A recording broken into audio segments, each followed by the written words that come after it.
Some pedals hit the market and become an instant success, finding their way to pedal boards and rigs everywhere, while other pedals just never really seem to find the massive audience they deserve. And I actually discovered one of those secret gems at NAMM this year. Now I'm talking about the Nobels ODR-1 BC, and I'm telling you guys, this pedal has no right being this good. It's messing with my head.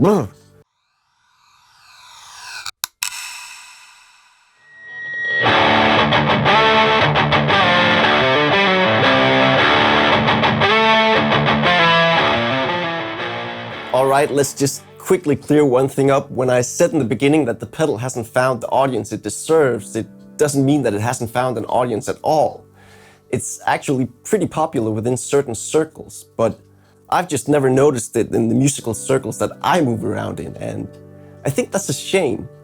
I think more people need this great and affordable drive pedal on their boards. Hence, this video is going to be slightly different from my other demos. There's going to be a bit more talking because I really feel like this pedal has been misunderstood and lumped into some boxes where it doesn't belong.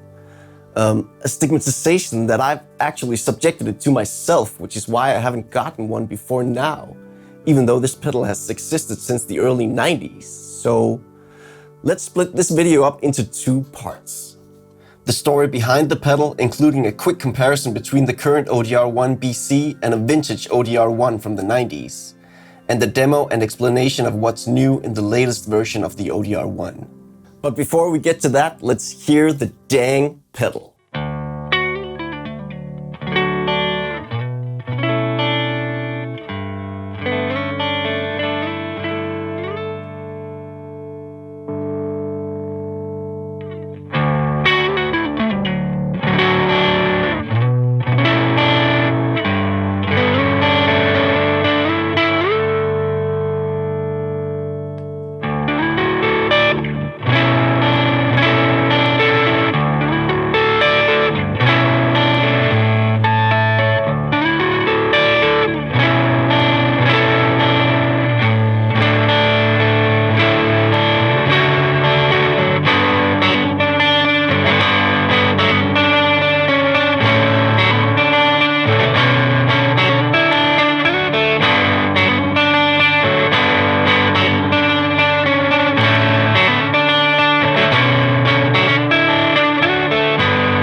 Nobels as a company has existed since 1985.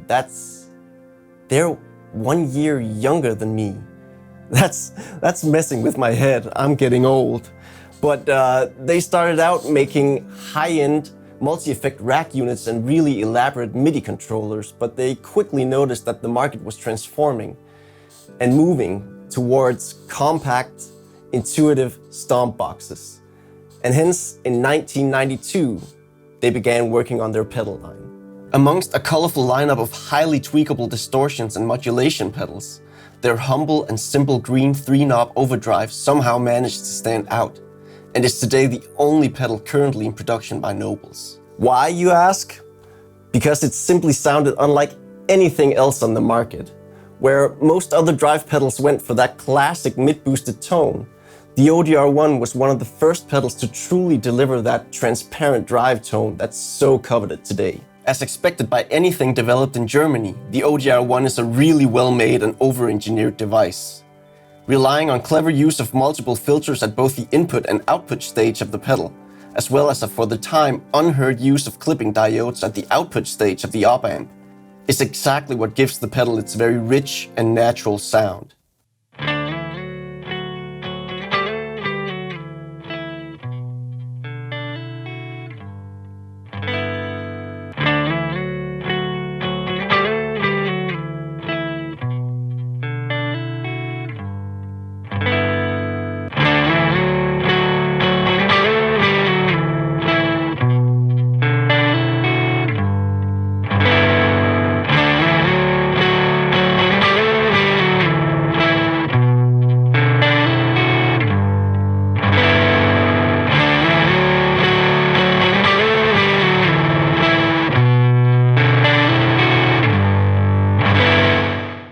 Another thing that truly sets the ODR-1 apart from the rest of the overdrives back then and now is its unique tone control known as spectrum. Where other drive pedals typically just featured a simple high-cut filter, which enabled you to control the high-frequency content, the single spectrum knob actually acts as a double filter control, effectively morphing between a 700 Hz low-pass filter and a 5 kHz high-pass filter, seeing you raise both treble and low mid frequencies as you increase it.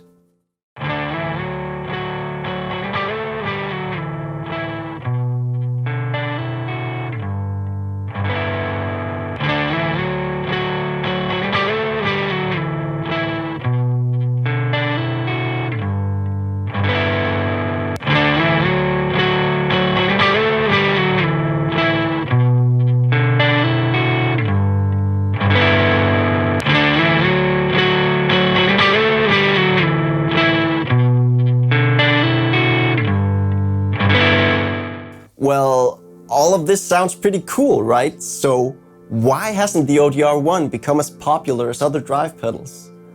Why is it still one of the best kept secrets within the industry? Well, for me personally, there's 3 reasons. 1. Its classic 3-knob layout and green color instantly makes you think it's a Tube Screamer derivative. And the Boss-esque enclosure also enforces a belief that this must be a clone of sorts, when in fact it's an all-original design from start to finish. We humans just like to put things in boxes in order to easier process information, and green has just become the signature TS color. And I've seen this happen to the Earthquaker devices Westwood and the KMA Logan and the Rev G2, and they're all far removed from the asymmetric mid-hump arena. And hey, I even do this myself, you know, whenever I see a green overdrive pedal, I instantly think TS. I think it's time to recalibrate my brain. 2. The pedal's original circuit has a fixed bass frequency boost, which can't be dialed out. This made it very popular amongst the Telecaster-wielding Nashville crowd, since that bass boost was perfect for fattening up brittle and twangy bridge pickups. And hence the ODR-1 quickly got branded as the country rock pedal, which has probably seen some people pass on it, myself included, because I just don't play that type of music. And also the fixed bass boost meant that it didn't always play well with humbuckers, as it could create muddy or boomy frequencies. And as the third and final reason, we have pedal mythology. Because everything was just better in the good old days, right? Music, movies, gaming systems, and pedals, of course. Hence the ODR-1, like so many other pedals before it, has been split into 2 categories, where old equals awesome and new equals not as awesome. But is there actually any truth to this? The good people at Nobels have been kind enough to lend me one of the original ODR-1s from the 90s to compare with the new one. So let's quickly put them head to head and hear if the new is truly outclassed by the old.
So after we compensated for potential component drift, I honestly couldn't hear any difference at all. So I guess the myth is busted. The old is exactly as good as the new. So we've focused on the classic ODR-1 tones so far, rich, warm, and crunchy. But I did notice that bass boost, and don't get me wrong, I absolutely love the depth that it adds, and it works really great on lower gain settings. But it can get a tad muddy on higher gain settings depending on what rig you use. Hence, I was really pleased when I noticed they included an internal bass cut switch on the latest version of this pedal. And it really removes all that flub and mud that can occur in the low-end saturation. This means that this pedal actually becomes a really rad rock machine with the gain maxed out now.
The bass cut is also really great for making neck pickups more crispy and clear.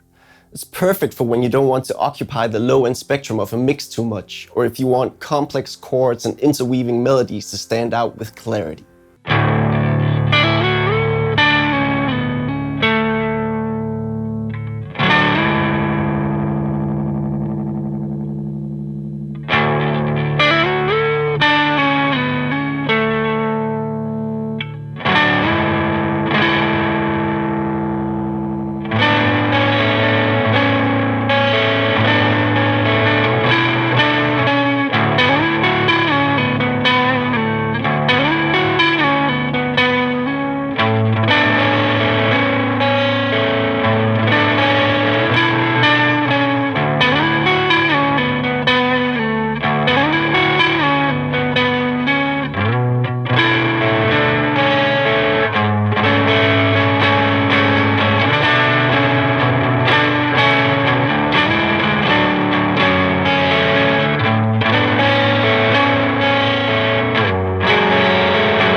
And due to the pedal's very full frequency response, it actually performs really well on a bunch of instruments. I really like the gritty compression and depth it adds to synthesizers. It just makes them sound huge and brooding.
Alright gang, that was all I had for you about the ODR-1 today, and I know I often say that drive pedals don't excite me, but I truly do enjoy this one, and I think it's the pure surprise of how much I actually like it that's propelled me to make this video. And that's also why I decided on this format, because even though demonstrating a drive pedal isn't the most exciting thing to me, I truly do love researching and conveying the story and ideas behind a pedal. And I really think that this pedal, in its pure, beautiful simplicity, is super interesting. Throughout the last couple of months, I've been comparing this pedal to so many Overdrive pedals, and often pedals twice or 3 times as expensive as this one. And this one is seriously as good or better than all of them. So if you feel like giving another green Overdrive pedal that doesn't sound like your typical green Overdrive pedal a go, then definitely check out the Nobels ODR-1 right now.